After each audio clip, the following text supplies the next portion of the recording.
जो नवोदय विद्यालय प्रवेश परीक्षा है, इसमें सबसे पहला पोर्शन आपका मिलेगा आपको मानसिक योग्यता परीक्षा। मतलब क्या है? आकृतियाँ। क्लियर है सबको? यानी कि आपको जो आकृतियाँ मिलने वाली, आपके टोटल कितने प्रश्न आने वाले हैं? 80 क्वेश्चन आपको मिलने वाले। कितने मिलने वाले हैं?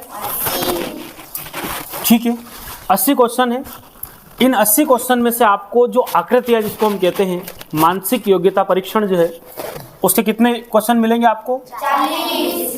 तो 40 क्वेश्चन आपको मिलने वाले हैं आकृतियों के। किसके? जिसमें आपको आकृतियाँ मिलेगी, है ना। सेम ढूंढिए, अलग ढूंढिए, पैटर्न पूरा कीजिए, उसके बारे में हमने पढ़ रखा है। क्लियर है? 20 क्वेश्चन क्या मिलने वाले हैं? मैथ्स के मिलने वाले, अंक गणित के मिलने वाले, यानी कि गणित के मिलने वाले। क्लियर? और 20 क्वेश्चन जो आपको मिलने वाले हैं भाषा, है ना, यदि जो आपकी लैंग्वेज है उस लैंग्वेज के आपको 20 क्वेश्चन मिलने वाले, यानी कि भाषा के। यदि आपने हिंदी भाषा को सिलेक्ट किया है तो हिंदी भाषा को, यदि आपने इंग्लिश को सिलेक्ट किया तो ऐसे पैराग्राफ यानी कि अनुच्छेद आपको मिलने वाले हैं। आकृतियाँ 40 क्वेश्चन रहेंगे, 20 क्वेश्चन गणित के रहेंगे और 20 क्वेश्चन भाषा के रहेंगे। यानी कि यहाँ पर आपको अनुच्छेद मिलेंगे, एक पैराग्राफ आएगा, उसको अच्छे से रीड करना है, क्वेश्चन आंसर उसी में दिए हैं, उनमें से आपको सिलेक्ट करना है। पेपर आपका OMR शीट पर होने वाला, ये सबको पता है आपको। आज मैं आपसे यही बात कर रहा हूँ कि मेन है गणित सब्जेक्ट। यहाँ आप यदि पास होते हैं, यहाँ आप अगर अच्छा स्कोर ले लेते हैं इस 20 क्वेश्चन में से, तो आपका सिलेक्शन हो जाता है। क्योंकि अमूमन छात्र आकृतियाँ सब हल कर लेते, भाषा में भी पास हो जाते हैं, मैथ्स थोड़ा सा कठिन पड़ता है। मैंने पूरी ईमानदारी से प्रयास किया है, इस YouTube की जर्नी में मैंने अच्छे से पढ़ाने का प्रयास किया है। क्योंकि जो छोटे छोटे विद्यार्थी होते हैं और वो मोबाइल के सामने बैठते हैं, तो उनको किसी प्रकार का हम ये नहीं कर सकते कि भाई आप एक अच्छे से हाईलाइट कर दें, यही पेपर आएगा, यही रट लो, ऐसा कुछ भी नहीं है। मेहनत कीजिए, मैं हमेशा हर वीडियो में बोला हूँ, मेहनत कीजिए, ईमानदारी से मेहनत कीजिए। सफलता तब मिलती है जब हम मेहनत करते हैं। तो मैंने कभी किसी को गुमराह करने का प्रयास नहीं किया है। आज हम यही सीखेंगे, समझेंगे। क्योंकि कई बार क्या होता है, थंबनेल बहुत बेहतरीन लगा दी जाती है और बोला जाता है कि ये 10 क्वेश्चन बार बार यही आते हैं, इसको रट लो। तो बच्चे क्या होता है कि उस चीज़ को देखते हैं, लेकिन वहाँ कुछ भी नहीं होता। मैंने हमेशा हर वीडियो में बोला है कि आप प्रैक्टिस कीजिए, मेहनत कीजिए, समझने और सीखने का प्रयास कीजिए, सफलता जरूर मिलेगी। यदि उत्तीर्ण हुए नहीं हुए, पास हुए नहीं हुए, वो एक अलग बात है, लेकिन आपको नॉलेज जरूर मिलेगा। तो मैंने ईमानदारी से पूरा प्रयास किया है, आपने मेरे चैनल को देखा भी होगा। आज से हम फिर एक प्रयास कर रहे हैं कि कोई रिवीजन अपना क्विक एक बार हो जाए। कुछ चीज़ों को हमने पूरे साल भर पढ़ा है और वो क्या चीज़ें थी उसको हम देखते हैं। मैं उम्मीद करता हूँ आप वीडियो को स्किप नहीं करेंगे, पूरा वीडियो देखेंगे, प्रयास करेंगे। यदि आप पेरेंट्स हैं तो अपने बच्चों के प्रति आप चिंतित होंगे और आपने उनसे ईमानदारी से प्रयास करवाया होगा। देखिए, सफलता और असफलता ये क्या होती है, प्रैक्टिस के ऊपर डिपेंड करती है। आप दबाव भी ना बनाइए बच्चों के ऊपर कि आपको पास ही होना है। ठीक है, नवोदय में पास होके ही आपको कुछ जीवन बनेगा जैसा जरूरी नहीं है, लेकिन आप सीखने पर ध्यान देंगे, जरूर आप सफल हो जाएंगे, आपके बच्चे जीवन में सफल हो जाएंगे। चलिए, तो 40 क्वेश्चन आकृतियों के मिलने वाले हैं, 20 क्वेश्चन गणित के मिलने वाले और 20 क्वेश्चन भाषा के मिलने वाले। OMR शीट कोई बड़ी बात नहीं है। आराम से जिस कमरे में परीक्षा होती है वहाँ आपके कक्ष में जो टीचर उपस्थित होते हैं वो पूरी आपकी मदद करते हैं, वो पूरी आपकी मदद करते हैं। क्लियर है? सबको समझ में आ रहा? तो वो भी कोई बड़ा इशू नहीं कि OMR शीट कैसे भरना है, क्या भरना है। आप बिल्कुल उनकी हेल्प ले सकते हैं। मतलब एक नॉर्मल सा टेस्ट देने जाना है और उस टेस्ट में हम अच्छा स्कोर कैसे प्राप्त करें, आराम से शांति से पेपर को पढ़ेंगे और हर क्वेश्चन को, क्वेश्चन नंबर 1 अगर आप कर रहे हो तो OMR में 1 नंबर पे आपको उसके गोले को काला करना है। क्लियर? जिस भी पेन का उसमें लिखा रहता है, वैसे प्रवेश पत्र पर सारी जानकारी आपको लिखी हुई मिलेगी, इसमें भी कोई दिक्कत वाली बात नहीं है। क्लियर है? आज मैं फोकस करूंगा मेनली गणित पर। ठीक है, गणित में क्या चीज़ें हैं, कुछ चीज़ें हमसे छूट गई है, उनका रिवीजन ज़्यादा हाईलाइट भी नहीं पढ़ेंगे, कोशिश करेंगे सरल सरल टॉपिक को एक बार फिर से अपने माइंड में हम रिवीजन कर लें। तो जो आपका संख्या पद्धति से भी काफ़ी सारे क्वेश्चन हर बार बने हैं। संख्या पद्धति आप जानते हो, है ना, नंबर सिस्टम। तो मैं पूरा तो आपको नहीं पढ़ा सकता हूँ, लेकिन हम थोड़ा थोड़ा देख लेते हैं कि इसमें क्या क्या चीज़ें हैं, मोटे मोटे तौर पर हम इसका रिवीजन कर लेते हैं। तो देखो, संख्या सिस्टम में क्या होता है, नंबर सिस्टम में आपको जानकारी होना चाहिए संख्याओं के बारे में। आप जानते हैं ना, इकाई, दहाई, सैकड़ा, हजार, इस प्रकार का जानते हैं ना आप। तो यहां पर आपको ऐसा क्वेश्चन मिल सकता है कि भाई इसको शब्दों में लिखिए या फिर इसको क्या अंकों में लिखिए। क्लियर? शब्दों में या अंकों में वाला क्वेश्चन आपसे पूछ सकते हैं। इसको शब्दों में लिखिए या फिर अंकों में लिखिए। क्लियर है? जो हिंदी भाषा के छात्र हैं उनको है ना समझ में आ रहा होगा कि अंकों मतलब, जैसे कि मैंने एक लिखा है यहाँ पर छोटा सा आंकड़ा लिया, क्या लिखा है, क्या लिखा है बताइए, 312। तो ये भी अंकों में लिखा है। किस में लिखा है? इसको शब्दों में लिखना हो तो हम क्या लिखेंगे, 312। क्लियर है? तो शब्दों अंकों वाला को क्वेश्चन मिल जाए तो आपको अच्छे से पढ़ना है। इकाई, दहाई, सैकड़ा आपको पता है ना, 1000, 10,000, लाख, 10 लाख, खूब है, ज़्यादा आगे जाने की जरूरत बिल्कुल भी नहीं है। तो शब्दों और अंकों में कोई क्वेश्चन बन जाए तो अब हम प्रयास करते हैं। मैंने एक क्वेश्चन लिखा आपके लिए, देखिए मैंने बोला कि 12,460। क्लियर है? 12,400। अब इससे क्वेश्चन को कैसे डील करेंगे, तो आप कुछ नहीं करेंगे, नॉर्मल एक छोटी क्लास का विद्यार्थी, तो आपको पता है 12,000 हम समझते हैं कि 12 ऐसा होता है, ठीक है। तो आप क्या करेंगे, इकाई, दहाई, सैकड़ा, हजार, लेकिन यहाँ 2 अंक है, 12,000 बोलने में 2 अंक लिखने पड़ रहे। फिर से देखिए, इकाई, दहाई, सैकड़ा, हजार, और आपको क्या लगाना पड़ेगा, 10,000। क्या लगाना पड़ेगा? अब आप देखिए, तो आपने लिखा 12। क्लियर है? 12 के बाद 12,000 हो गया, 400, इकाई, दहाई, सैकड़ा, सैकड़ा मतलब 100 होता है, हम जानते हैं, ये बन गया आपका 460, यानी कि ये बन गया आपको 460। क्या आपको इतनी बात समझ में आ रही? इस प्रकार के क्वेश्चन मिलेंगे तो आप आसानी से इसको भी हल कर सकते हैं। मान लो ऐसा लिखा है कि 10 लाख, ठीक है, 10,06,013। क्या लिखा है, बोलिए, इधर ध्यान दीजिए आप, 10,06,013। क्या लिखा है? क्या करेंगे, 10,06,013। आपको जानते हो 10 लाख है, क्या है, तो आपने क्या करा, इकाई, दहाई, सैकड़ा, हजार, 10,000, लाख और 10 लाख है, तो ये लिखा आपने 10 लाख। क्लियर? 6,000, इकाई, दहाई, सैकड़ा, हजार, 6,000, 13 है इकाई। अब बाकी गैप बच रही, क्या कर लेंगे, 0, है ना। बाकी आपको सब पता है, मैं जानता हूं, लेकिन एक कमजोर विद्यार्थी इस क्वेश्चन को कैसे डील करेगा, इसी प्रकार से हम इसको हल कर सकते हैं। क्लियर है आपको? ये हो गया शब्दों में और ये हो गया अंकों में। अगला टॉपिक है स्थानीय मान, जातीय मान से संबंधित सारे क्वेश्चन। स्थानीय मान, जातीय मान का पैटर्न आ सकता है एग्जाम में। तो स्थानीय मान होता है एक जातीय मान, या फिर क्या बोलते हैं इसको, अंकीय मान, या शुद्ध मान भी कभी कभी लिखा हुआ मिल जाता है। ठीक, ये सब एक ही है। जैसे कि ये 7 लिखा है, तो इसको क्या कहेंगे हम, 7 ही तो बोलेंगे। लेकिन अगर ये किसी संख्या में मान लेते हैं, यहां पर ये, अगर मैं स्थानीय मान की बात करूंगा, इधर वाले पोर्शन की बात करूंगा, तो फिर ये क्या, 7 का स्थानीय मान क्या है भाई, ये इकाई, दहाई, सैकड़ा, हजार, दहाई के नंबर पर है, मतलब इस दहाई मतलब 10, 7 गुणा 10 मतलब 70 है, यानी कि इसको हम ऐसा कैसा नीचे उतार के पीछे वाली जगह क्या लगा दें, अगर मेरे को 2 का स्थानीय मान पूछे, है ना, अगर मान लो एक डिजिट दूसरी लिख दे, तो 2 का स्थानीय मान पूछेंगे, इकाई, दहाई, सैकड़ा, तो मैं 2 को नीचे उतार के कितनी जीरो लगा दूं, 200 हो गया। उसी प्रकार अगर मैं यहाँ लिखता हूँ 1273, अब मैंने आपसे पूछा कि इस 2 का स्थानीय मान बताइए, तो आपने क्या जवाब दिया। अगर पूछो 2 का जातीय मान बताइए, वो अंक खुद ही होता है, उसमें जीरो लगाने की जरूरत नहीं।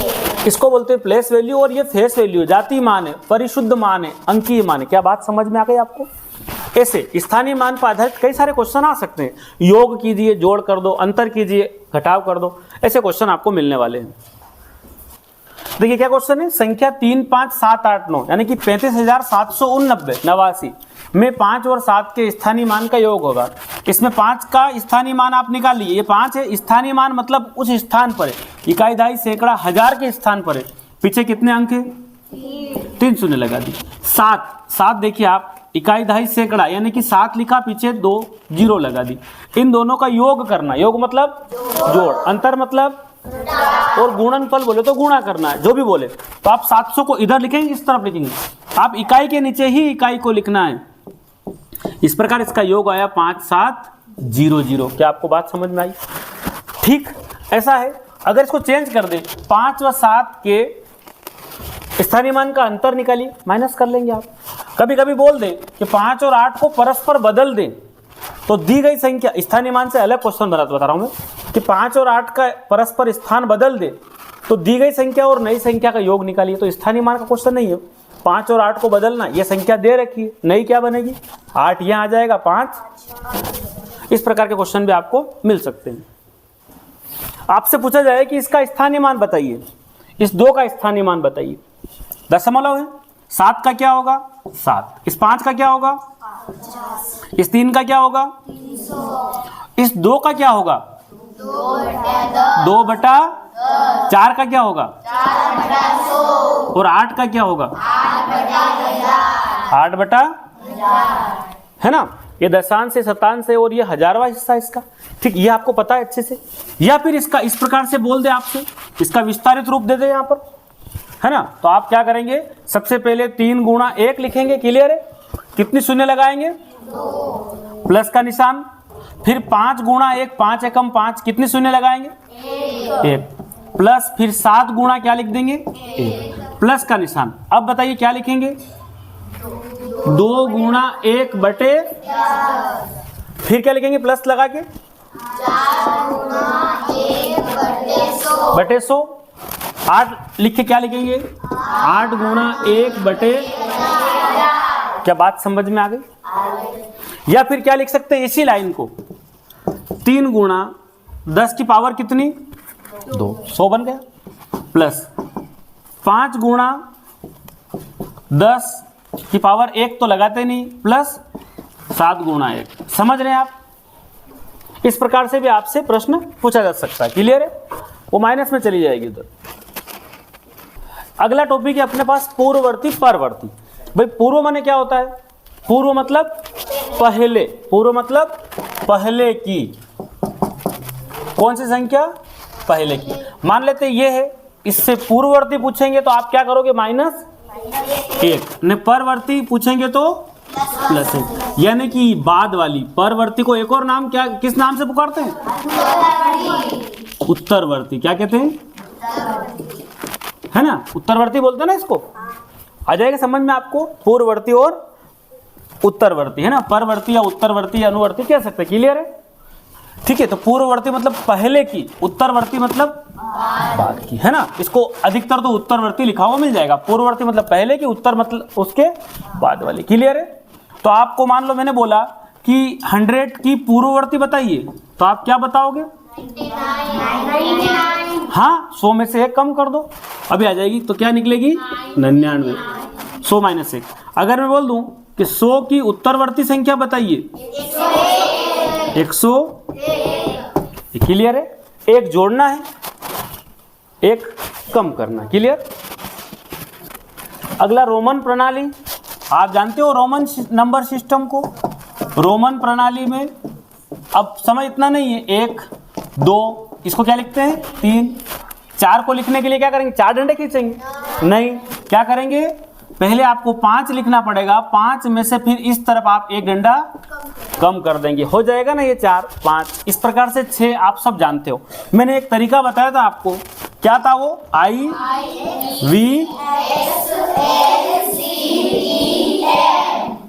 क्लियर है, सबको पता है ना, IVX LCDM। तो IVX LCDM क्लियर है। और क्या बताया था आपको, 1, फिर क्या लिखेंगे, अब 5V, कौन सी क्लास में पढ़ते हो, 5V, क्या बोलते हैं, यानी कि 5 को हम V लिखते हैं रोमन में, क्या लिखते हैं। फिर आपके बाद IVX LCDM, ऐसे याद किया, LCD एक अलग, IVX विक्स लगाते हैं ना अपन, ऐसा विक्स LCDM। फिर क्या बताया मैंने, 1 5, फिर क्या बताया, फिर क्या बताया, ऐसा तरीका बताया था कि आप IVX लिख दो, LCD लिख दो, M लिख दो, इसको 4 बार पढ़ेंगे, याद हो जाएगा IVX LCDM। 1 5 1 5 1 5 ऐसे करते करते हमने इसको बनाया। आप जानते हो 5v, क्या जानते हो? अब बताइए जब 10 इसमें एक एक जीरो बढ़ा दो, क्लियर है? इसको इस प्रकार से समझ जाओ। फिर 2 में 2 2 जीरो बढ़ा दो, अगले में क्या बढ़ा दोगे? और अंत में बचे उसमें, तो यानी कि m का मतलब 1000, d का मतलब 500, c का मतलब 100, l का मतलब 50, x का मतलब 10, v का मतलब 5v, क्लियर है? आपने कुछ भी जीरो नहीं बढ़ाई, अगले में 2 जीरो। इसको आप ब्रैकेट ऐसे याद रख लो कि मैं चौकोट बना दिया तो 2 2 जीरो बना दी, कितनी? 2 2 जीरो, और अंत में 3 जीरो। आप जानते हैं ना अच्छे से। हम मान लेते हैं कि भाई किसी भी शब्द की पुनरावृत्ति इस तरफ अगर लिखना है तो कम होगा, उस तरफ लिखना है तो अधिक होगा। मान लेते हैं मेरे को 11 लिखना है तो मैं क्या करूंगा? मेरे को 12 लिखना है, मेरे को 13 लिखना है तो मैं अधिकतम इधर 3 बार डंडे खींच सकता हूं। लेकिन मेरे को इस तरफ लिखना है, मेरे को 9 लिखना है तो मैं सिर्फ एक ही बार डंडा, भाई 10 में से इस तरफ लिखूंगा तो कम होगा, ये बन गया 9। क्या मैं ऐसा लिख सकता हूं? गलत हो जाएगा। क्या हो जाएगा? ये क्या है? 10 में से एक कम हुआ तो क्या बना? x का मतलब 10, 9। अगर 8 लिखना हो तो फिर आपको इस तरफ से एक ही डंडा कम कर सकते हैं, ठीक है? तो 5 के साथ में आपको 3 बार, आपको इस प्रकार से ये बनेगा आपका 8। हम बहुत मेहनत और ईमानदारी से हमने देखा इन चीज़ों को। अब आज इतना वक्त नहीं है कि इन सबको फिर से रिवीजन करें, लेकिन हम एक क्विक रिवीजन चाहते हैं कि हमने क्या क्या पढ़ा है। तो इस प्रकार से आपने देखा कि किन अंकों को हम कम कर सकते हैं। कम करने में कौन से अंक है बताइए जरा मेरे को। इधर तो कम होगा और उधर बढ़ेगा, है ना? चलो बताइए मेरे को किन किन अंकों को हम इस तरफ लिख सकते हैं किसी भी संख्या के। कौन कौन है? आई, तो IVX LCDM, क्लियर है? और क्या बताया था आपको? 1, फिर क्या लिखेंगे? अब 5V, कौन सी क्लास में पढ़ते हो? 5V क्या बोलते हैं? यानी कि 5 को हम V लिखते हैं रोमन में, क्या लिखते हैं? फिर आपके बाद IVX LCDM, ऐसे याद किया, LCD एक अलग, IVX विक्स लगाते हैं ना अपन, ऐसा विक्स LCDM। फिर क्या बताया मैंने? 1 5, फिर क्या बताया? फिर क्या बताया? ऐसा तरीका बताया था कि आप IVX लिख दो, LCD लिख दो, M लिख दो। इसको 4 बार पढ़ेंगे, याद हो जाएगा। IVX LCDM 1 5 1 5 1 5 ऐसे करते करते हमने इसको बनाया। आप जानते हो 5V, क्या जानते हो? अब बताइए जब 10 इसमें एक एक जीरो बढ़ा दो, क्लियर है? इसको इस प्रकार से समझ जाओ। फिर 2 में 2 2 जीरो बढ़ा दो, अगले में क्या बढ़ा दोगे? और अंत में बचे उसमें, तो यानी कि m का मतलब 1000, d का मतलब 500, c का मतलब 100, l का मतलब 50, x का मतलब 10, v का मतलब 5v, क्लियर है? आपने कुछ भी जीरो नहीं बढ़ाई, अगले में 2 जीरो। इसको आप ब्रैकेट ऐसे याद रख लो कि मैं चौकोट बना दिया तो 2 2 जीरो बना दी, कितनी?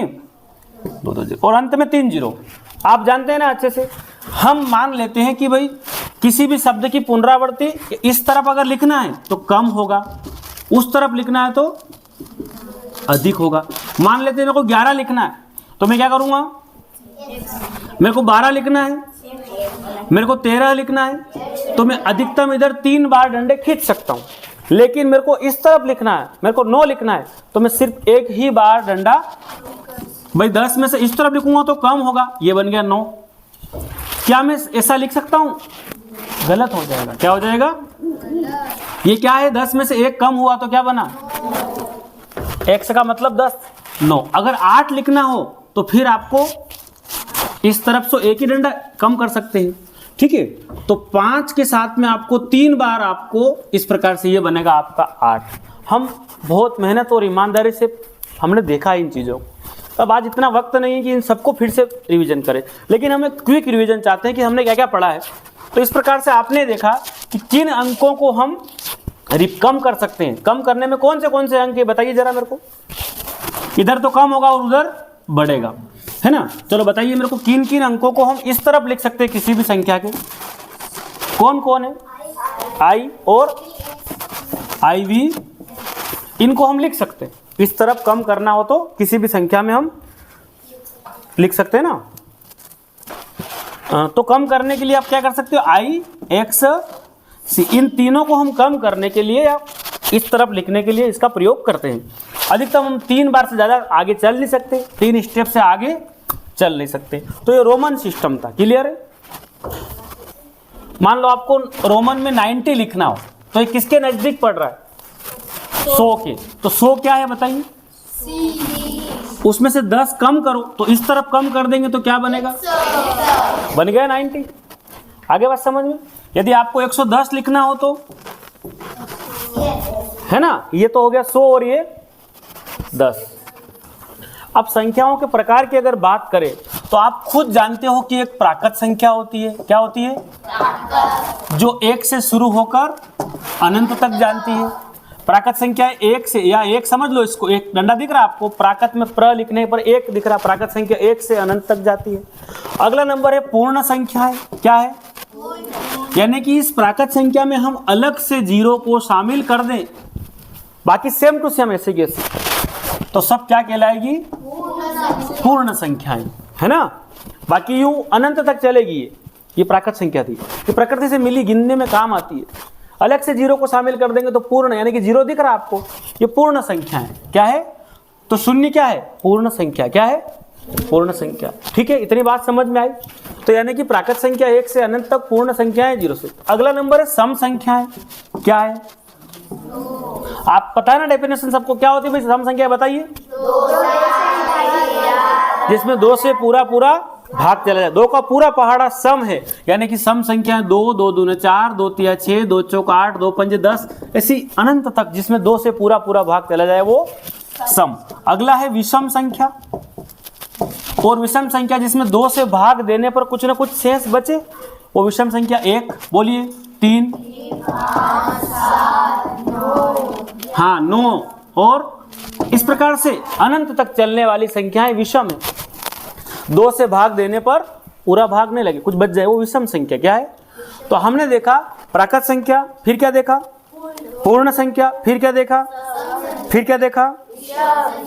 इसी प्रकार अब हम देखेंगे अभाज्य संख्या। क्या है? और आप इस टॉपिक को बहुत बेहतरीन ढंग से हमने सिखाया था, पढ़ा था ना इसको अच्छे।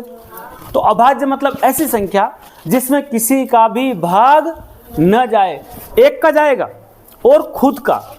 जिसमें अभाज्य संख्या कितने गुणनखंड होते भैया? 2। कौन से? स्वयं और 1, इसके अलावा कोई अन्य गुणनखंड ना हो। यानी कि 1 की बात करें, 1 न तो भाज्य और न ही यह आपको क्वेश्चन मिल सकता है। 1 क्या है? 1 न तो भाज्य और ना ही अभाज्य। तो 2 में किसी से भाग नहीं जाता है। 3 खुद ही अपने पहाड़े में आता है और किसी से भी डिवाइड नहीं हो सकता। अगला नंबर है 5। अगला नंबर है 17। यूं तो आपको लगता हो कि विषम जैसा है, नहीं है। देखिए आप, ये 2 है, 2 सम में भी आ रहा। तो यहां से एक प्रश्न एक और बनेगा, ऐसी संख्या बताओ जो सम भी है और अभाज्य भी है। कितने नंबर अनंत तक अगर अभाज्य संख्या लिखाओगे, उनमें एक ही नंबर है जो सम है, और वो सिर्फ कौन है? 2 है। तो बस खाली एक ही संख्या है जो सम भी है और अभाज्य भी, वो कौन सी है? 2 है। क्लियर आपको? 2, 3, 5, 7, यहाँ 9 नहीं लिखा, 9 विषम है, क्योंकि 9 3 के पहाड़े में भी आ रहा है। अभाज्य की डेफिनेशन क्या है? जिसके 2 गुणनखंड, स्वयं और 1। अब इसके बारे में मैं आपको ज्यादा समझाना का चाहता ही नहीं, क्योंकि मैंने आपको अच्छे से पढ़ा दिया पहले। अब अगला नंबर आता है भाज्य संख्याएं। क्या है? जिसके ज्यादा गुणनखंड हो, जिसके 2 से ज्यादा गुणनखंड हो, स्वयं और 1 के अलावा अन्य गुणनखंड हो। तो बोलिए पहली संख्या, बोलिए आप। 4, फिर 8, 9, 10, 12, 14। ऐसे आप समझ में आ गया ना आपको? ये कुछ रिवीजन मैंने आपको करवा दिया है ना। प्राकृत संख्या, पूर्ण संख्या, सम संख्या, विषम संख्या, अभाज्य संख्या, भाज्य संख्या। क्लियर? आपसे क्वेश्चन बन सकता है 1 से 10 तक कितनी भाज्य संख्या है? अभाज्य कितना है? 1 से 20 तक कितना अभाज्य? 1 से 100 तक कितना अभाज्य? 25। सब चीजें आपको A to Z क्लियर है। सबके लिए सब पढ़े, आगे बढ़े, इसी उद्देश्य पर काम कर रहे हैं। आगे बढ़े, ठीक है। तो ये आपने देखा संख्याओं के बारे में। तो जुड़वा अभाज्य संख्या कुछ नया टर्म नहीं है। जैसे कि ये 2 और 3 एक साथ लिख दिए तो क्या हो गए? जुड़वा। जैसे कि 5 और 7 एक साथ लिख दिए तो क्या है? जुड़वा अभाज्य संख्या। ठीक है। 11 और 13 एक साथ लिख दिए, जुड़वा। इसके जस्ट क्रमागत माने क्रम से आने वाली, 2 के बाद 3 आता है। ठीक है। 2 के बाद 5 थोड़ी लिखा, 2 के बाद 3 लिखा, 5 के बाद 7 लिखा, 7 के बाद 11 लिख सकते हैं। ऐसे जुड़वा अभाज्य संख्या। समझ में आई आपको बात? अब लिखा मैंने सह अभाज्य संख्याएं, ऐसी संख्या इसमें अभाज्य होना जरूरी नहीं है। लिखा क्या है? सह अभाज्य। इसमें भाज्य और अभाज्य दोनों एक साथ लिख सकते हैं। जैसे कि मान लेते हैं मैंने यहां पर लिखा मैंने 2 कैसी संख्या है ना? सह अभाज्य की बात हो रही है। किसकी बात हो रही है? ऐसी संख्याएं जिनका एक उभयनिष्ठ गुणनखंड हो। क्या हो? एक उभयनिष्ठ गुणन। जैसे कि मैंने लिखा 4 और 5, ये सह अभाज्य संख्या है। दोनों किसी के पहाड़े में आती है क्या? सह। ये बोले भाज्य 4 देखिए आप, इसमें भाज्य अभाज्य होना जरूरी, सह अभाज्य की कंडीशन क्या है? इसमें ये अभाज्य होना जरूरी नहीं है। ठीक है, 4 5 ये 2 दिन तो ठीक है ही सही। 6 और 5 देखिए आप कैसी संख्या, दोनों किसी के पहाड़े में आ रही क्या? जबकि 6 तो क्या है? भाज्य। इसके 2 से अधिक गुणनखंड है। कैसे 2 से अधिक गुणनखंड? कैसे कि भाई 1 के पहाड़े में आ रहा है, 6 के पहाड़े में आ रहा है, 2 तिया 6, 3 दूनी 6, 4 संख्या, इसके 4 गुणनखंड हो रहे। बात समझ में आई आपको? इस सह अभाज्य का मतलब ऐसी संख्या जिसमें भाज्य अभाज्य दोनों हो सकती है। सह अभाज्य का मतलब क्या होगा? जिसमें भाज्य भी हो सकती है और अभाज्य भी हो सकती है, और लेकिन शर्त क्या है? एक उभयनिष्ठ गुणनखंड हो, है ना? ठीक है, एक हो, मतलब एक उभयनिष्ठ गुणनखंड मतलब वो दोनों किसी के पहाड़े में नहीं, एक के पहाड़े में जरूर आती है। हर संख्या एक के पहाड़े में आती है। अब मैंने आपको ये सिखाया था कि प्रथम लगातार, जैसे कि मैंने बोल दिया कि 1 2 और ये लिख दिया 10, ऐसा प्लस लगा दिया, सुन ली 1 2 3 और प्लस का निशान का हल होगा, का योग होगा। क्या समझ में आया आपको? लगातार संख्याओं का क्या निकालना है? योग निकालना है ना? तो आपको क्या करना है? प्रथम n, ऐसा प्रश्न आ जाए, प्रथम n प्राकृत संख्याओं का, जितनी भी n की जगह 10, n की जगह क्या लिख देगा वो? प्रथम 10 प्राकृत संख्या का योग ज्ञात कीजिए। प्राकृत संख्या का योग, ऐसा प्रश्न आ जाए, 4 ऑप्शन दे दे। आपके पास फार्मूला पता है ना आपको? बोलिए क्या फार्मूला है? n, ये लगातार n तक की प्राकृत संख्याओं का योग ज्ञात करने का फार्मूला है। क्लियर आपको? समझ में आ रही बात? हाँ, अगर मैंने बोल दिया ये क्वेश्चन दे दिया, अब आप जोड़ने में समय लगेगा, वहां 20 50 कुछ भी लिख देगा। प्रथम n प्राकृत संख्या, यानी कि प्रथम 10 प्राकृत संख्या को योग निकालना हो, n की जगह क्या लिखेंगे? 10। फिर n की जगह, तो बोलिए क्या बना ये? 10। कोष्टक में कितना बना? बटे में कौन? 2 से काटा 10 को कितनी बार? 55 उत्तर आया। कितना आया? 55। लगातार 10 प्राकृत संख्याओं को जोड़ के देखोगे 55 मिलेगा आपको। अगर मैं चेंज कर दूं, मैं प्राकृत की बजाय लिख दूं प्रथम n सम संख्या का योग। अब मैंने बोल दिया 5 सम संख्याओं का योग निकालो। प्रश्न क्या बोल दिया कि प्रथम 5 सम संख्या का योग। तो सम संख्या 2 4 6 8 और 10 होती, इनको जोड़ना है। तो फार्मूला क्या? बट्टे में से 2 को हटा दो। बोलो n की जगह क्या लिख देंगे? 5। 5 प्लस 1, बताइए क्या बनेगा? 5 ब्रैकेट में क्या बना? 6। क्या उत्तर आया? 30। यानी कि देखिए आप, ये 10 है, बोलो 8 और 2 ये भी कितना बन गया? 10। 4 और 6 ये भी कितना बन गया? कितना हो रहा? 10 20 30। आ रहा है समझ में? प्रथम n सम संख्या का योग का फार्मूला क्या है? n plus 1। अगर मैं चेंज कर दूं, मैंने बोला प्रथम n विषम संख्या का योग, प्रथम n है ना। अब यहां पर विषम संख्या है, आप जानते हो विषम संख्या 1 3 5 7 9 हो गई 5 विषम संख्या। प्रश्न क्या बनाया? प्रथम 5 विषम संख्या का योग। तो आप बताइए क्या होगा? 9 तो यहां बैठा है, ठीक है, तो ये कितना हो रहा? जोड़िए, सब जोड़िए। 3 और 1 4 और 5 9 और 7 कितना हो रहा? 25 हो रहा। तो आपको प्रथम n विषम संख्या के योग का फार्मूला क्या सिखाया था? n की पावर 2। यानी कि आपसे बोला गया है कि 5 विषम संख्या, तो आपको कुछ नहीं करना है, तुरंत आपका जवाब आएगा 5 की पावर 2 अर्थात 25। मैंने बोल दिया 10 विषम संख्या का, तो क्या उत्तर आएगा? 10 विषम संख्या का योग बताइए, क्या निकालोगे? n की पावर 2, यानी कि n की जगह क्या लिख देंगे? 10। क्लियर है ना सबको? तो ये आपने देखे तीनों योग वाले फार्मूले।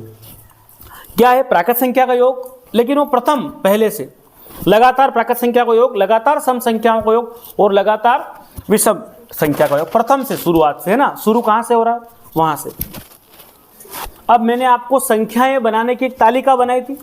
जैसे कि मैंने बोला कि ये क्या लिखा है, मैंने बताइए, आप मेरे साथ चलिए, क्या लिखा है? 5, 6, 7, 8, 9, 10। तो बताइए 10 तक मैंने गिनती लिखी है। इन सब में सिंगल सिंगल अंक कहाँ तक चल रहे हैं? Single single. ये 9 तक सब सिंगल सिंगल अंक है। क्लियर है सबको? 9, 8, 7, 6, 5, 4, 3, 2, 1 सब सिंगल सिंगल है। तो ये एक अंक की संख्याएं बन गई। यहाँ से कितने नंबर शुरू हो गए? कहाँ तक चलेंगे? फिर कौन आ जाएगा? 100 आ जाएगा। कितने नंबर दिख रहे हैं? कहाँ तक चलेगा? 999 तक। तो हमने देखा कि इसमें सिंगल सिंगल नंबर है, यहाँ डबल डबल नंबर चालू हो रहे हैं, और यहाँ पर तो हमने एक तालिका आपको बताई थी। उस तालिका में क्या लिखा था? सबसे पहले मैंने लिखा था अंक। क्या लिखा था? फिर क्या लिखा था? सबसे छोटी संख्या। क्या लिखा था बताइए? सबसे छोटी संख्या। फिर क्या लिखा था आगे? सबसे बड़ी संख्या। क्लियर है? थोड़ा स्पीड में पढ़ना पड़ेगा क्योंकि हम अब समय कम बचा है। तो अंक यानी कि मैं आपसे पूछा कि एक अंक की सबसे छोटी ढूंढिए। एक अंक यहां तक चल रहा है, कौन? एक अंक की सबसे छोटी संख्या 1 होती है। एक अंक में सबसे बड़ी ढूंढिए, 9 होती है। क्लियर? उसी प्रकार अगर मैं यहां से इसको आगे बढ़ाऊं कि 2 अंक में अगर आपसे पूछा जाए, अच्छा एक और यहाँ नई एक कॉलम और बना देते हैं, एक अंक में कुल कितने नंबर होते हैं? कुल संख्या। क्या लिख दूं मैं? नहीं, कुल संख्या। बताइए एक अंक के कुल कितने नंबर है? कितने दिख रहे हैं? 9 दिख रहे हैं ना आपको? ये सब नंबर 9 ही तो है। तो एक अंक में कुल कितनी संख्याएं होती है? तो मैं हिंदी में लिख देता हूं आपकी जानकारी के लिए। कितने होते हैं भैया? 9। क्या समझ में आ गई बात आपकी? उसी प्रकार अगर मैंने तालिका में पूछा आपसे कि 2 अंक की सबसे छोटी संख्या ढूंढिए, तो 2 अंक शुरू कहां से होता है? 10। और खत्म कहां हो रहा? तो 2 अंक की छोटी संख्या 10, बड़े में 99। क्या इतनी बात समझ में आई? ठीक है। और ये 10 से लेकर 99 तक कितने नंबर होंगे? 90। ये 9 लिखा है तो यहाँ 90 लिख दो आप। कितने नंबर होते हैं? 90। ऐसी 90 संख्याएं जिसमें 2-2 नंबर है, जिसमें 10, 11, 12 ऐसी 90 अंक है जिसमें 2-2 नंबर लिख रखे। क्लियर? आपको समझ में आ रहा? क्या ये 2 नंबर लिख रखे मैंने? 3 नंबर है। तो 2 नंबर इस प्रकार से, 1 और 2 ऐसे कितने अंक है टोटल? कुल संख्या 90 संख्याएं ऐसी है जिसमें 2-2 नंबर है। अगर मैं आगे बढ़ूं, 3 अंक में सबसे छोटी ढूंढिए और बड़ी 100 और बड़ी से बड़ी। अगर मैं 4 अंक, अब यहां कितनी हो जाएगी भैया? 900। कितनी कुल संख्याएं कितनी है? 900। अगर मैं 4 अंक का बोलूं तो आप क्या बता देंगे? 1000। बड़े से बड़े में, तो यहां इस तालिका को अगर एक बार रिवीजन करवा दूं मैं आपसे सब मिटा के, तो आप बता देंगे मुझे आसानी से, क्योंकि हमने पढ़ रखा है पहले से। क्लियर है सबको? चलिए, एक अंक में छोटा कौन? 1। बड़े में कौन? 2 अंक में छोटा कौन? अरे छोटे में 0 लगाना पड़ता पीछे, 1 के पीछे क्या लगा दो? 0। अब मुझे बताओ 3 अंक में छोटा कौन? 4 अंक में छोटा कौन? लेकिन बड़े में संख्या रिपीटेशन होगा। 1 अंक की बड़ी कौन? 2 अंक में बड़ा कौन? 3 अंक में बड़ा कौन? अच्छा 4 अंक में बड़ा, तो ये 9000 संख्याएं हो गई। खूब है। इस पर कई सारे क्वेश्चन बनेंगे आपके इस तालिका पर आधारित। क्या क्वेश्चन बनेगा? अगर एक प्रश्न बना दे कि 4 अंक की सबसे बड़ी संख्या और 2 अंक की सबसे छोटी संख्या का योग बताइए। क्या क्वेश्चन दिया? 4 अंक की सबसे बड़ी संख्या व 2 अंक की सबसे छोटी संख्या का योग। अब अंक बड़ी कितने अंक की चाहिए भाई? 4 अंक की। बड़े में क्या याद रखते हैं? 9। कितनी बार 9 लिख दें? 4 बार 9 लिख दिया। अब 2 अंक की छोटी, छोटे में क्या याद रखते हैं? 1। तो 2 अंक की छोटी कौन होती है? 10। तो यहाँ इकाई के नीचे इकाई, इसका योग करना है, बस जोड़ दो। बोलो क्या आएगा? कि ये आ रहा आपका जवाब? सही है। क्लियर है। इस तालिका पर कई सारे क्वेश्चन बनेंगे। ये आपको समझ विकसित होना चाहिए कि हम किस प्रकार से इस प्रश्न को, इस टॉपिक से ये पूछ ले आपसे 2 अंक की कुल कितनी संख्याएं हैं? 3 अंक की कुल कितनी संख्याएं हैं? 200। अब रही बात गिनती के आंकड़ों से एक प्रश्न बन रहा है। कैसे? कि गिनती लिखी आपने 1 से 100 तक लगातार संख्याओं लिखते हैं आप, 1 2 3 4 5। उसमें अगर मैं बात करूं अंक 1 कितनी बार आता है, 1 से 100 तक की गिनती लिखी है आपने। आप जानते हो ना 1 2 3 4 5 6 7 8 9। तो उसमें अगर देखें तो 1 यहाँ आता है, फिर 11 की लाइन में आ रहा ना, 16, 17, 18, 19, 20, यहाँ 10 में भी आ रहा ना। 1 की बात हो रही, किसकी? उसी प्रकार यहाँ 21 में, 31 में, और बताइए, फिर 51 में, 61, 71, 91 और क्या और कहीं 1 आ रहा? तो बोलिए 1, 2, यहाँ कितनी बार 1 आ रहा है? इसको हटा दें, इस लाइन को हटा दें, बताइए 1 कितनी बार आ रहा? इस यहां से भी 1 हटा दें, सबका मैंने 1 हटा दिया, 1 को रखा मतलब बाकी अंक हटा दिए। अब गिन लो आप 1 से 100 तक में 1 कितनी बार दिख रहा? कितनी बार दिख रहा? पक्का? तो 1 दिखा मुझे, 1, 2, 3, 4, 5, 6, 7, 8, 9, 10, 11, 12, 13, 14, 15, 16, 17, 18, 19, 20, 21। तो अंक 1, अगर मैं प्रश्न बोलूं कि 1 से 100 तक, 1 से 100 तक में अंक 1 कितनी बार आता है? 2 कितनी बार आएगा? पता है आपको? 3 कितनी बार आता है?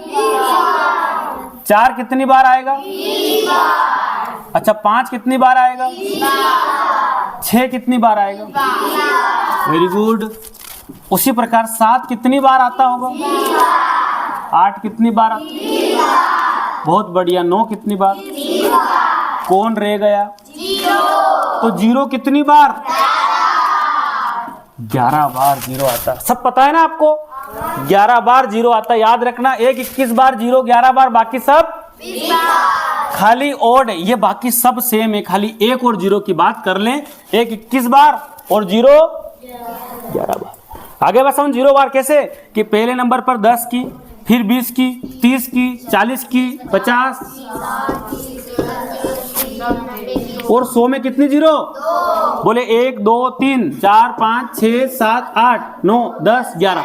11 बार 0 आती। 1 से 100 तक की गिनती लिखते हैं। तो क्या समझ में आई बात? क्या आप इस शर्त को जानते हो? मैंने 5 0 बराबर क्या होगा? 5 की पावर 0 मतलब?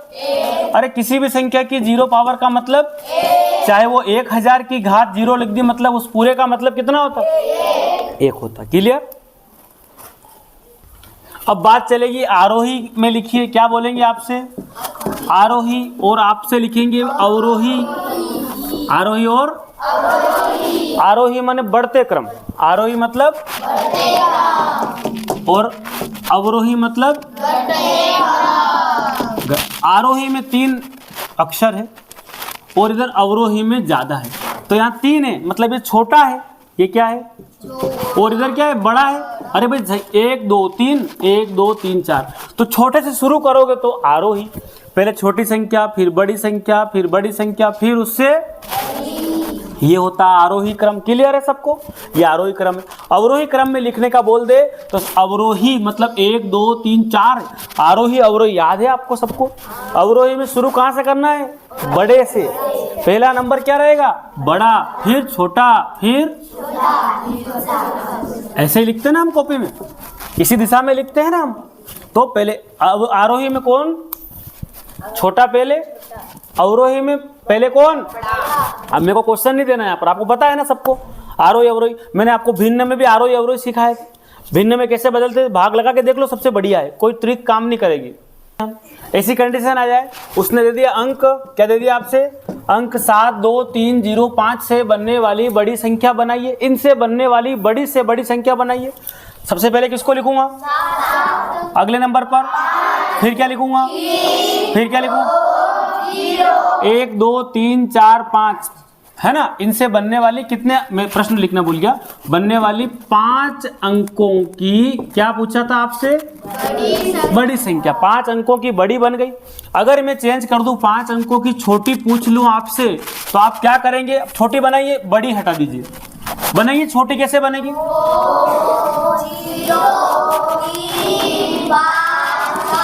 आपको समझ में आ गया कि यदि 5 अंकों की बोली है तो अगर मैं 0 को आगे लिख दूंगा, 0 2 3 5 7, तो 0 कोई आगे अंक नहीं है, इसलिए 0 को हमेशा कहाँ रखना पड़ेगा? फिर दूसरे नंबर पर। कहाँ रखना पड़ेगा?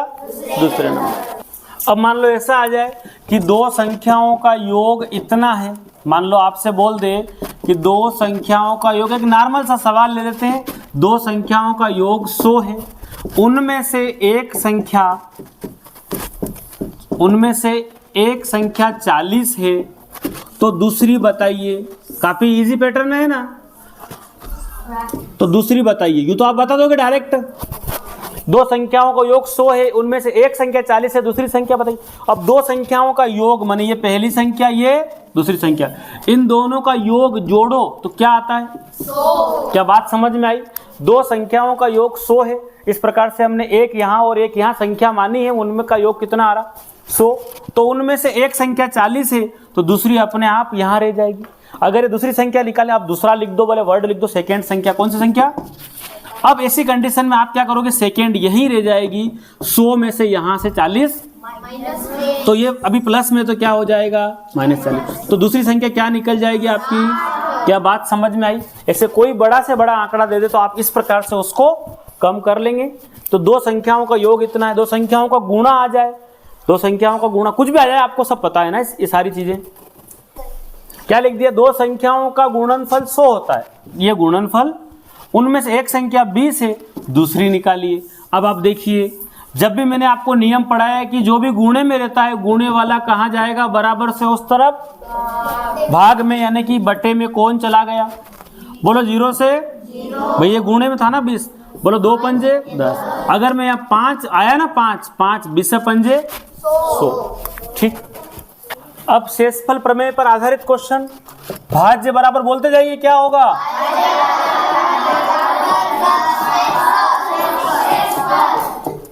प्लस शेषफल, भाज्य बराबर भाजक गुणित भागफल प्लस। ये आपको अच्छे से प्रमेय पता है ना। ये भाज्य बराबर क्या होता है? भाजक गुणित भागफल प्लस शेषफल। पहले 2.5 अक्षर, फिर 3 अक्षर, फिर 4, फिर 4, अंत में शेष रहता है। क्लियर है सबको? भाज्य कहाँ रहता है? आप बता दीजिए, भाज्य भाग में कहाँ रहता है? भाज्य बीच में रहेगा, 2.5 अक्षर शेप बैठे हैं अंदर, है ना। इधर इस तरह यहाँ उत्तर आता है, क्या बोलते हैं उत्तर को? भागफल। नीचे कौन बच जाता है? क्या बात समझ में आई? भाई छोटा है, बिल्कुल शेप बैठा है, पालने के अंदर, झूले के अंदर बैठा है छोटा भाज्य। याद रहेगा भाज्य कहाँ रहता है? बीच में। उत्तर यहाँ आता है। कई बार हम भाग ऐसे भी तो लगाते हैं, तो यहाँ कौन रहेगा? अंदर भाज्य। ऊपर उत्तर आता है, क्या नाम उसका? और नीचे बच जाता है वो कौन? यहाँ कौन रहता होगा? तो फिर यहाँ कौन रहेगा? क्या आपको इतनी जानकारी समझ में आ गई? बचेगा वो कौन? शेषफल। उत्तर आएगा वो, बीच में रहेगा वो, और भाजक। एक क्वेश्चन बनाते हैं, अभी आप तुरंत हल कर देंगे। भाज्य बराबर भाजक गुणित भागफल प्लस शेषफल। ये इस पर आधारित क्वेश्चन कई सारे आएंगे। देखिए मैंने क्वेश्चन दिया है, लेकिन मैं हल नहीं करवाऊंगा इसको, अभी समय नहीं है। यदि भाजक 51, भागफल तथा शेषफल 27 है, तो भाज्य क्या होगा? है ना। भागफल इसमें भागफल लिखना है। क्या भागफल लिख सकते हैं यहाँ पर? तो अभी अपने पास क्या है? भाजक कितना दिया है? 51 है ना, और भागफल 16 है। कितना है? मैं लिखना भूल गया। भागफल कितना लिख दें? 16। शेषफल 27 है, तो भाज्य क्या होगा? इसमें रख दो आप मान, अपने आप उत्तर आ जाएगा। बताइए, भाजक 51 है, तो भाजक की जगह 51, गुणा लगा दे। भागफल कितना? 16। शेषफल कितना? आपको भागु योग नियम पता है ना, पहले गुणा होगा और उसके बाद आप 51 और 16 का गुणा कर देंगे, उत्तर आ जाएगा। 51 और 16 का गुणा कर देंगे, 51 गुणित 16, बोलो 16 एकम हासिल आया 1, 16 पंजे 80 और 1, यानी कि ये कितना बना? इसमें जोड़ दो 27, बोलिए कितना बनेगा? कितना? तो यानी कि फाइनली उत्तर क्या आया? 800। अभी इसको कोई मतलब नहीं, आपको तो मेथड समझ में आनी चाहिए कि ऐसे ऐसे करते हैं इसको। पहले गुणा होगा फिर जोड़ होगा। कभी कभी यहाँ कुछ नहीं रहेगा तो गुणे वाला बाद में आएगा, पहले वो इधर आएगा। तो आपको पता होना चाहिए कि क्या होता है। ये तो नॉर्मल क्वेश्चन था, बिल्कुल इसने बोल दिया था। अब ये क्वेश्चन मैंने बनाया है, इसमें कुछ नहीं लिखा है। इसमें लिखा है कि किसी संख्या में 20 का भाग दिया जाए। कोई संख्या है, उसमें 20 का भाग दिया जाए, तो भागफल कितना मिल रहा है? 5। तथा शेषफल कितना मिल रहा है?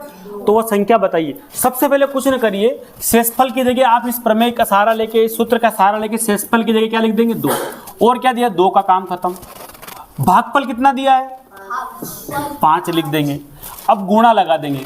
किसी संख्या में 20 का भाग दे। अब संख्या कहाँ होती है? जो भाग देने वाली संख्या को कहाँ लिखते हैं? कहाँ लिखते हैं? बीच में लिखते हैं। तो क्या कहलाएगी वो? भाज्य। भाग देने वाला जिससे हम भाग लगाते हैं वो क्या कहलाता है? किसी संख्या में 20 का भाग दे, तो 20 का भाग दे मतलब भाजक होगा। तो बोलो पहले क्या होगा? गुणा होगा 20 से पंजे प्लस 2 बराबर कितना? 102। तो यदि मान लेते हैं कि 102 में यदि संख्या उत्तर क्या आया? 102 आया भाज्य। 20 से भाग लगाओ, क्या शर्त सही हो रही? बोलो 20 से पंजे, बिल्कुल शर्त सही हो रही है। 5 भागफल 2 शेषफल। इसी क्वेश्चन को चेंज कर दूं मैं। अगर मैं यह लिख दूं 102 में, अगर प्रश्न चेंज कर दें 102 में किस संख्या से भाग दिया जाए? 102 में किस संख्या से भाग दिया जाए? भागफल 5 और शेषफल 2 प्राप्त हो। ये 20 आना चाहिए। अब संख्या हटा दी। देखो प्रश्न क्या कह रहा है? 102 में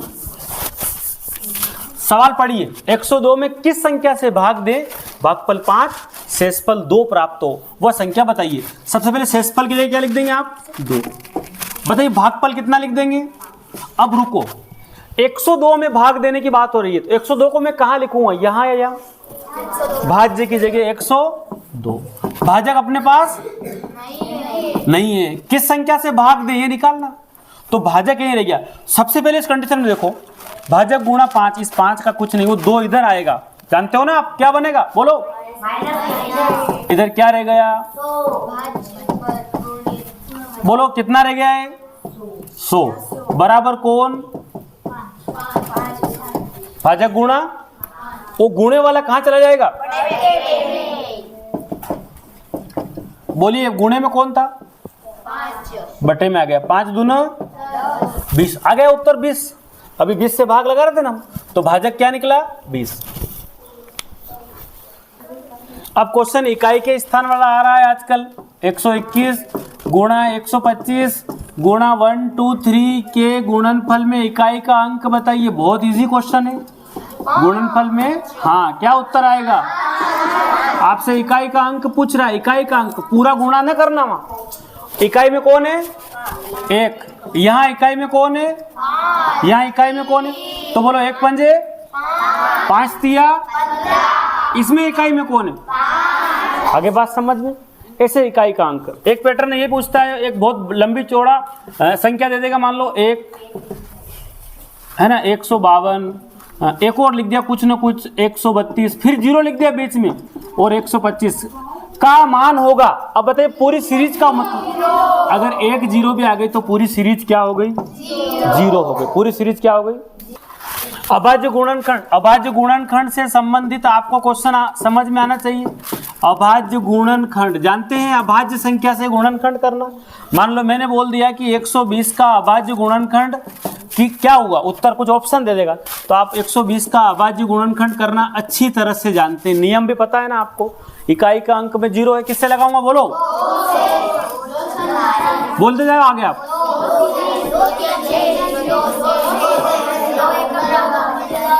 अब 5 और 1 6, किससे बात करेंगे? अभाज्य नंबर।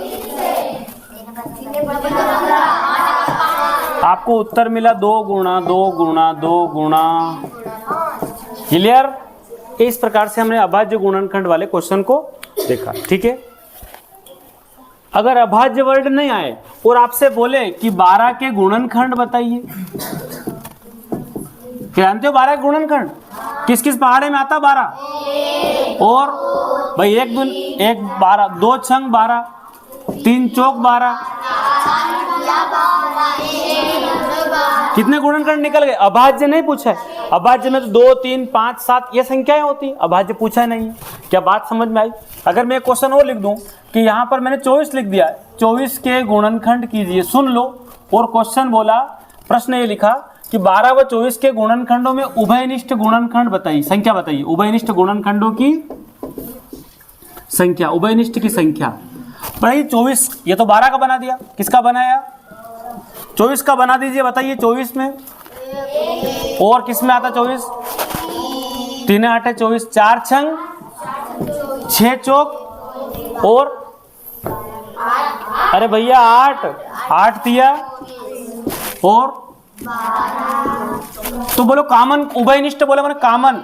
एक तो ये 2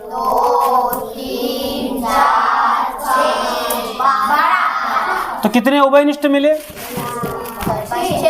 6 संख्या, 1 2 3 24 और 12 में उभयनिष्ठ गुणनखंड 6 अंक, 6 संख्या दोनों में कॉमन मिल रही। गुणनखंड, अभाज्य गुणनखंड नहीं पूछा। एक क्वेश्चन इसी से रिलेटेड गुणज का आएगा। मान लो उसने बोला 12 के प्रथम 5 गुणज लिखिए। क्या जानते हो क्या बोल रहा है? 12 के प्रथम 5 गुणज लिखना है। क्या होगा? योग वगैरह बात की बात है। क्या लिखोगे? 12 के प्रथम 5 गुणज। गुणनखंड नहीं है, गुणज। या फिर क्या बोलते हैं इसको? अपवर्त, पहाड़ा। तो 12 का प्रथम 5, 12 एकम,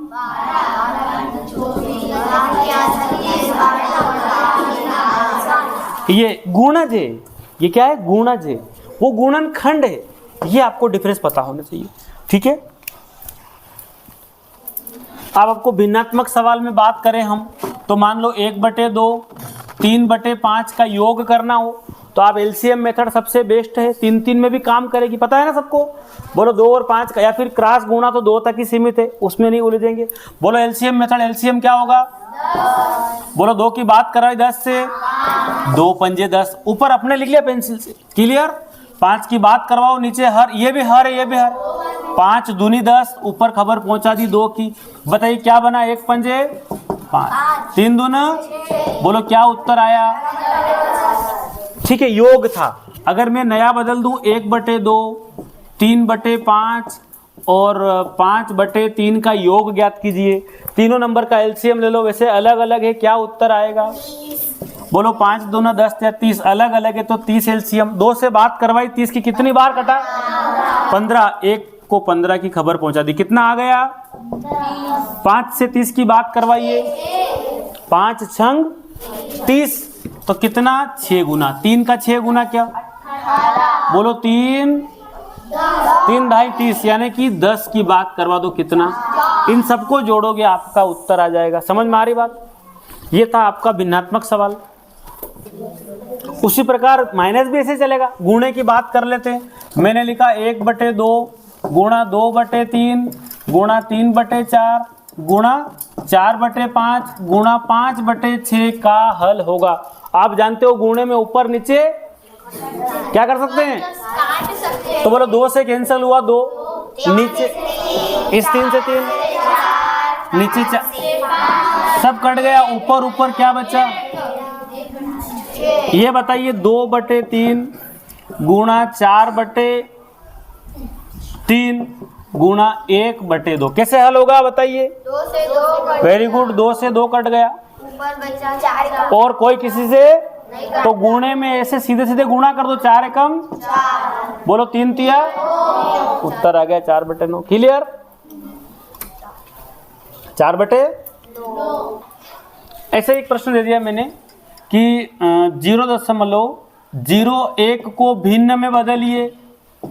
कैसे भिन्न में बदलें? भिन्न का मतलब अंश बटे हर। दशमलव हटाना है तो 0.01 था, हटाने का क्या लिखना पड़ता है? हटाने का चार्ज लगाया। 1 कितने अंक है? क्या लगा दो?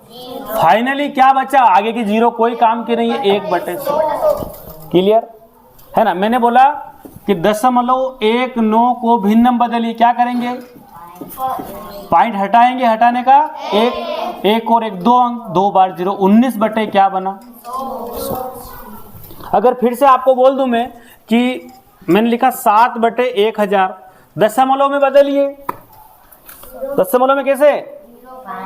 7 के नीचे सबसे पहले 0, 1 0 ले ली, 1 0 खाली पड़ी है ऐसे। तो आप समझते ना 1 के ऊपर क्या लगा देंगे?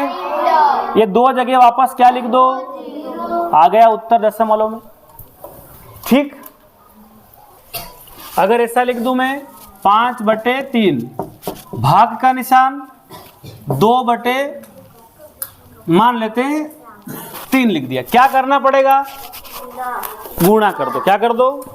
तो ये लिखा 5/3, भाग के बजाय गुणा करना आसान है। बताइए उल्टा हो जाएगा। ऊपर 3 से 3 कटा, फाइनली उत्तर है 5/2। अगर ऐसी कोई आकृति आ जाए और आपसे इस प्रकार से पूछा जाए, इसका एक केंद्र मान लेते हैं, ठीक है। ये छायांकित भाग है, ये छायांकित भाग है। अगर मैं प्रश्न पूछूं उपरोक्त आकृति में छायांकित भाग बताइए और 4 ऑप्शन दे दिए कुछ भी, अब हाँ क्या उत्तर आएगा? छायांकित भाग, छायांकित भाग बताइए। सबसे पहले तो आप इस आकृति में कुल भाग गिन लो, 1 2 3 4 5 6 7 8, यहां से गिन लो, चलो 1 2 3 4 5 6 7 8, 8 में से कितने भाग छायांकित है? 3। तो बस उत्तर क्या आ गया? 8 में से 3 भाग छायांकित है, 8 में से 3 भाग छायांकित है। क्या समझ में आ रही बात? इस प्रकार छायांकित भाग वाले क्वेश्चन भी आ सकते हैं, ठीक है, कि कितना भाग, तो टोटल भाग 8 है, 3 भाग उसमें से छाया वाले, ठीक है। अछायांकित भाग पूछ ले तो टोटल कितने भाग है? 8। खाली खाली भाग गिन लो, 1 2 3 4 5/8 भाग अछायांकित है। अब क्वेश्चन ऐसा पूछ ले 3/8 की तुल्य भिन्न बताइए, इन सब में से कौन सी तुल्य भिन्न? 3/8। तो आप क्या कुछ दिख नहीं रहा तो काट के देखो, 9 से 16 तो बिल्कुल ये तो होगा ही नहीं, दोनों किसी, ये काटो, देखे किससे काट दूं, किससे काटूं? 3 दूना 3 8 नहीं, फिर इसको 2 से 2 से दोनों कट रही भाई, एक ही संख्या से काटना है, नियम पता है ना, मतलब क्या करूं? 2 3 6 2 8 16, बस ये इसके तुल्य भिन्न थी भाई, है ना, 3/8 के तुल्य भिन्न ऐसे है ना, इसकी जैसी 3/8 बन गई है, तुल्य मतलब उसकी तुलना करना। देखिए क्वेश्चन क्या कह रहा है, एक बाल्टी का 3/5 भाग भरा हुआ है। ऐसे प्रश्न बहुत इजी में बिना गणित से हल कर सकते हैं। एक बाल्टी का 3/5 भाग भरा हुआ है, उसे भरने के लिए 180 लीटर पानी की और जरूरत है। बाल्टी की क्षमता, बाल्टी की कैपेसिटी, बाल्टी की धारिता क्या है? तो सबसे पहले यहां से देखेंगे 3/5 क्या लिखा है? 3/5। तो मान लो एक बाल्टी बना दी, इसके कितने हिस्से कर दूं मैं? 5 हिस्से। ये पहला, दूसरा, चौथा, हो गए 5 हिस्से। उसमें से 3 हिस्से, ये हिस्सा भरा हुआ पहला, ये हिस्सा भरा हुआ दूसरा, और ये हिस्सा। भाई एक बाल्टी का 3/5 भाग तो भरा हुआ है। अब उसे भरने के लिए 180 लीटर पानी की और जरूरत है। इन 2 खांचों में 5 में से 3 खांचे भरे हुए, 5 में से कितने खांचे भरे हुए? 3। अब क्या बात है, उसे भरने के लिए 180 लीटर पानी और चाहिए, मतलब इन 2 खांचों में कितने लीटर पानी चाहिए? 180। बताइए कितना कितना भरेगा? 90। इसका मतलब है कि सब खांचों में 90 लीटर पानी आएगा। तो बताइए बाल्टी की धारिता बता दीजिए। 450। 9 पंजे 9 5 47। 450 लीटर की बाल्टी है, जो भी धारिता ऐसे निकालते। एक ड्रम का 1/3 भाग भरा हुआ, एक ड्रम है उसका 1/3 भाग भरा हुआ। पहले 1/3 का मतलब समझ लो, 1/3 मतलब 1/3, 1/3 भाग भरा हुआ है। सबसे पहले यही बात कर लेते हैं, उसे भरने के लिए 60 लीटर पानी की और जरूरत है। तो ड्रम की क्षमता क्या है, ड्रम की कैपेसिटी, ड्रम की धारिता क्या है? तो सबसे पहले ड्रम का कितना? 1/3, 3 में से 1 हिस्सा, टोटल कितने हिस्से कर दूंगा? हो गए 3 हिस्से, ये बराबर बराबर है, ये तीनों हिस्से बराबर बराबर है। तो एक ड्रम में 1/3 पानी भरा हुआ, मतलब 3 में से कितना हिस्सा? 1 हिस्सा। और उसको भरने के लिए 60 लीटर पानी, ये खाली पड़े, इसमें 60 लीटर पानी आएगा। बताइए दोनों खांचों में कितना कितना पड़ जाएगा? 30। मतलब नीचे वाले में भी कितना होगा? तो पूरे ड्रम की धारिता कितनी आ गई? 90 लीटर। क्लियर, समझ में आया? इससे थोड़ा कठिन पैटर्न भी आ जाएगा जो हमने पढ़ रखा है। तो आप चैनल की प्लेलिस्ट में जाएंगे, उन वीडियो को देखेंगे तो आप सीख और समझ जाएंगे। अब आपको एलसीएम निकालना सबको आता ही होगा, एलसीएम निकालिए। तो मैं नॉर्मल क्वेश्चन करवाऊंगा। तो मैंने बोला 10, 20 व 30 का क्या बोलते हैं? लसप, या फिर क्या लिखते हैं? लघुत्तम वर्तक, है ना, जो भी एलसीएम क्या बोलते हैं। तो बताइए लघुत्तम, लघु मन सबसे छोटा से छोटा कॉमन फैक्टर। तो लघुत्तम निकालना हो तो बताइए क्या करेंगे? एक साथ निकालेंगे, अलग अलग? एक साथ। आपको पता है 10, 20, 30 का एक साथ आप क्या निकाल लेंगे? लघुत्तम, है ना। एलसीएम एक साथ निकालेंगे, आ जाएगा उत्तर। अब इसके आधारित और सवाल, छोटी से छोटी संख्या बताइए, तो वो भी एलसीएम पर आधारित है।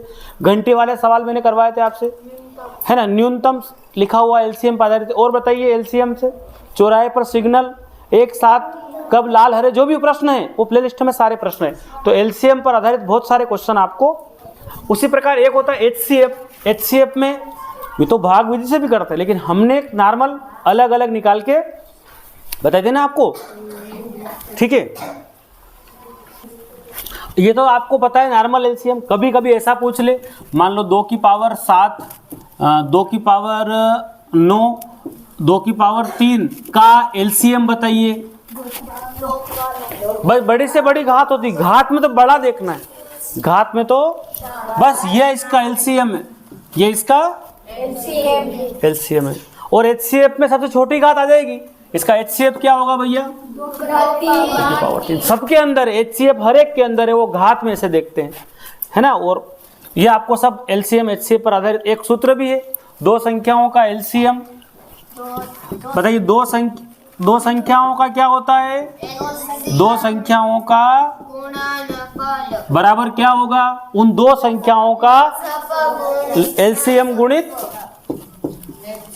इस पर आधारित भी क्वेश्चन आपको पता है, ये भी एक फार्मूला मैंने बता दिया आपको। दो संख्या का गुणनफल बराबर एलसीएम गुणित एचसीएफ, एलसीएम गुणित।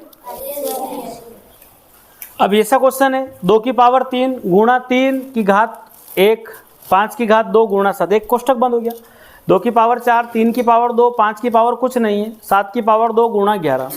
और एक और है 2 गुणा 3 की पावर 3, इसका एलसीएम निकालना।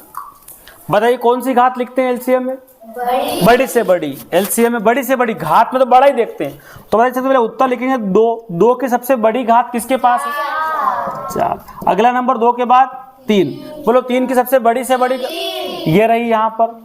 अगला नंबर है 5, 5 की घात बड़ी से बड़ी ढूंढिए, 4। अगला नंबर क्या है, 7 की बड़ी से बड़ी घात 2। चलो अब क्या रह गया, 11 की बड़ी से बड़ी घात 1 ही है, सबको लिखना है। आगे बात समझ में, ये एलसीएम पर आधारित क्वेश्चन है। तो दो लगातार सम संख्या का मसाफा कितना होता है, 2 लगातार विषम संख्या का मसाफा कितना होता है, 1 होता है। तो ये आप करके देख लेंगे तो जरूर आपको समझ में आएगा। लगातार संख्याओं का मसाफा एचसीएफ निकालना हो तो लगातार सम संख्या है तो उसका 2 ही निकलेगा, है ना, उसका मसाफा 2 निकलेगा। और विषम संख्या का मसाफा निकालेंगे तो 1 अगर वो लगातार है तो। ये लगातार एक 12 और 14 लगातार सम संख्या हो गई। 12 और 14 देखो, लगातार 12 के बाद 14 आता सम संख्या, दोनों का मसाफा निकालने के लिए कॉमन क्या मिल रहा, सिर्फ 2 ही मिल रहा है। तो 2 लगातार सम संख्या का मसाफा क्या होता है, 2 होता है। अब आपको कम से कम वर्ग भी याद होने चाहिए। तो वर्ग मतलब क्या होता है, किसी भी संख्या की घात कितनी लगा दो, 2। जैसे कि 4 की घात 2, तो बोलो 4 कितनी बार आएगा, बोलो 3 का वर्ग क्या होगा, आपको पता है ना, ऐसा 20 तक याद किया था आपने। तो 1 का वर्ग क्या होगा, 1 गुणा 1, यानी कि 1 ही होता है। 2 का वर्ग क्या होता है, 4। इसी प्रकार 10 का वर्ग निकालना हो, 10 दाम 10 गुणा 10 कर दो, अभी उत्तर आ जाएगा वर्ग। क्या बात समझ में आ गई आपको। उसी प्रकार मैंने बोला 15 का वर्ग बता दीजिए क्या होगा, 15 15 कितना, 225। चलो 20 का वर्ग बता दीजिए, 400। क्लियर, समझ में आया आपको। ये वर्ग ऐसे निकालते हैं। वर्गमूल, यदि यहाँ मैं 100 पर करनी लगा दूं तो ये वर्गमूल निकल जाएगा। 100 का वर्गमूल क्या, 10, इधर वाला आ जाएगा। 225 लिखा मान लो ये करनी में 225, तो आप समझ जाना कि इसका वर्गमूल क्या होता है। 225 किस संख्या को 2 बार लिखने पर बन जाता है। अगर मैंने करनी में 16 लिख दिया तो आप समझ जाएंगे कि 4, क्या उत्तर आएगा। समझ में आ रहा ना आपको वर्ग। तो कम से कम 2 से 20 तक के, 1 से 20 तक के वर्ग याद कर लो अच्छे से। घन की बात करें तो किसी संख्या की घात 3 लगा दो तो वो घन बन जाता है। जैसे कि 1 कितनी बार लिखना तो कितना आएगा। अब 2 का घन की बात करें, 2 कितनी बार लिख दूं, कितना उत्तर आएगा। इसी प्रकार में अगर 10 के घन की बात करूं, 10 कितनी बार गुणे में कितना आएगा, 1000 आएगा। ठीक है। 4 का 4 चौक 16, 16 चौक 5 का 25, 25 पंजे, ठीक है। 6 का 6 छंग 36 छंग 216। इस प्रकार से आपको घन भी कम से कम 10 तक के आपको देखना पड़ेंगे। अब क्वेश्चन क्या दिया है, 3 क्रमागत संख्या का योग 15 संख्याएं बताओ, 3 क्रमागत लाइन से चलने वाली। तो पहले जुगाड़ से भी उत्तर आ सकता है अगर कोशिश करो। क्रमागत माने लाइन से चलने वाली, तो ये क्रमागत है ना, 1 2 3, कितना जोड़ा रहा भैया? एक काम करो, 15 तक जाना है। सरल प्रश्न लिया मैंने, तरीका बताऊंगा पहले। अगर मैंने लिख दिया 3 4 5 क्रमागत है, जोड़ो कितना आ रहा? एक काम करो, 5 6 7 ले लो, क्या आ रहा है? क्या नहीं आ रहा। चलो एक काम करो, अब बताओ जरा, 15 हो रहा है क्या? ज्यादा हो रहा है क्या? कितना ले ले? 4 5 6 कितना आ रहा? आ रहा ना 15। तो 3 क्रमागत संख्याओं में 4 5 6, 4 और 5 9 और 6 15 हो रहा है। तो आपको बोले संख्या पहली 4, दूसरी 5, तीसरी 6। अगर बोल दे कि दूसरी संख्या का वर्ग बताइए, तो दूसरे नंबर पर कौन आया? 5। लेकिन ऐसे नहीं करना, वहां कुछ आंकड़ा बड़ा आएगा। तो मैंने आपको सिखाया था, पहली संख्या क्या होती है? दूसरी संख्या क्या होगी? उसमें 1 जोड़ दो, किसी भी नंबर में 1 जोड़ो, अगली बन जाएगी। हो गई 3 संख्याएं। इस प्रकार से कैसे आया बाद में बात करते हैं।